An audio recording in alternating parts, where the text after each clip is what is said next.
Halo bapak-bapak, ibu-ibu. Coba deh lihat berita yang satu ini. Berita ini juga, wah, bahaya ya. Menurut Ketua Umum Ikatan Dokter Anak Indonesia, kasus diabetes mellitus pada anak sedang meningkat hingga 70 kali lipat dari tahun 2010. Hah? Kok bisa ya? Dampaknya bahaya kah untuk anak-anak kita? Apakah ini masih bisa dicegah? Yuk kita bahas mengenai diabetes mellitus bersama saya, Dr. Billy Sandi, mahasiswa Magister Administrasi Rumah Sakit Universitas Respati Indonesia. Diabetes mellitus atau yang biasa kita kenal dengan sakit gula darah ini merupakan suatu penyakit metabolik yang ditandai dengan tingginya kadar gula di dalam darah kita yang terjadi akibat kegagalan dari sekresi insulin, mekanisme kerja insulin atau keduanya. Bingung ya maksudnya gimana? Coba saya bantu sederhanakan. Jadi, tubuh kita ini, di dalam darah kita terdapat gula yang kita dapat dari makanan dan minuman. Nah, ketika kadar gula di dalam darah kita ini tinggi, nanti tubuh akan mengeluarkan respon. Responnya apa? Terdapatlah hormon insulin yang dihasilkan oleh organ yang namanya pankreas. Nah, insulin ini berguna untuk menurunkan kadar gula di dalam darah kita agar tidak tinggi. Jadi gimana? Sudah paham belum? Dan kita sudah satu persepsi ya mengenai penyakit gula darah atau diabetes mellitus ini. Nah, sekarang kita kenali bahayanya apa sih untuk anak-anak kita di masa yang akan datang. Bahayanya bisa terkena penyakit yang namanya retinopati diabeticum. Nah, maksudnya ini adalah penyakit mata karena diabetes mellitus. Jadi, pembuluh darah di bagian retina mata kita itu bisa rusak akibat penyakit diabetes mellitus ini. Resikonya bisa mengalami kebutaan. Dan juga dengan rusaknya pembuluh darah di mata ini bisa meningkatkan resiko terkenanya penyakit yang namanya katarak ataupun glaukoma. Yang kedua, resiko penyakit yang akan datang adalah bisa terjadi kerusakan pada ginjal. Nah, kerusakan pada ginjal ini resiko hingga kematian loh kalau tidak ditangani dengan baik. Yang ketiga, bisa terjadi kerusakan pada saraf. Tingginya kadar gula di dalam darah kita ini selain dapat merusak pembuluh darah di dalam tubuh, dapat juga merusak saraf-saraf di dalam tubuh, terutama saraf-saraf di bagian kaki.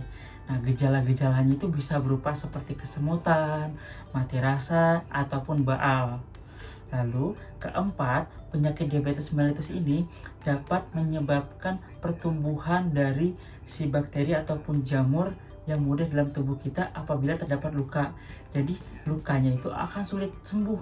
Nah, muncullah penyakit-penyakit yang namanya kaki gula, borokan pada kaki. Dan yang terakhir, yang kelima, penyakit gula di dalam darah kita ini bisa menyebabkan resiko penyakit jantung dan pembuluh darah. Itu bisa menyebabkan kegagalan jantung hingga terjadinya stroke. Wah, bahaya kan ya kalau misalnya ini terjadi pada anak kita di masa yang akan datang. Nah, apakah masih bisa dicegah? Masih. Jadi kita kenali dulu ya. Diabetes mellitus ini terdapat dua tipe. Ada tipe yang pertama dan tipe yang kedua. Nah, tipe yang pertama ini tadi yang sudah saya jelaskan, ini terjadi akibat kegagalan sekresi insulin. Maksudnya gimana? Saat gula dalam darah kita itu tinggi, kan harusnya ada hormon insulin tuh yang buat membantu menurunkan kadar gula dalam darah. Nah, produksinya dari organ pankreas ini yang kurang bagus untuk memproduksi insulin yang cukup yang dibutuhkan tubuh untuk menurunkan kadar gula di dalam darah. Sehingga terjadilah penyakit diabetes mellitus yang tipe 1. Nah, diabetes mellitus tipe 1 ini penyebabnya sendiri belum diketahui. Tapi salah satunya adalah faktor genetik yang berperan. Jadi, untuk pencegahannya, saat masih bayi, anak kita bisa kita berikan ASI eksklusif hingga usia 6 bulan. Dan pemberian ASI ini dapat diberikan hingga 2 tahun dengan makanan pendamping ASI. Dari ASI tersebut terdapat hormon-hormon yang membantu untuk mengurangi terkenanya resiko terjadinya diabetes mellitus tipe 1. Nah, semisalnya sudah terkena penyakit diabetes mellitus tipe 1, bisa kita terapi dengan 5 pilar utama. Yang pertama, penyuntikan insulin. Penyuntikan insulin ini sesuai dengan anjuran dan dosis dari dokter ya. Ini untuk membantu kadar gula dalam darah kita tetap stabil. Yang kedua, melakukan kontrol gula darah rutin.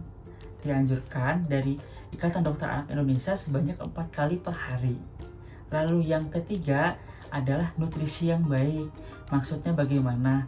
Makanlah makanan yang sesuai dengan jumlah nutrisi harian, tidak kelebihan dan tidak kekurangan, supaya tidak terjadinya dan tidak timbulnya yang namanya obesitas. Yang ketiga, aktivitas fisik. Tingkatkan aktivitas fisik pada anak minimal 30 menit sehari sampai 1 jam. Dan yang terakhir, kelima, adalah dihindari makanan atau minuman yang mengandung pemanis buatan. Oke, sudah paham ya untuk mengenai diabetes mellitus tipe 1.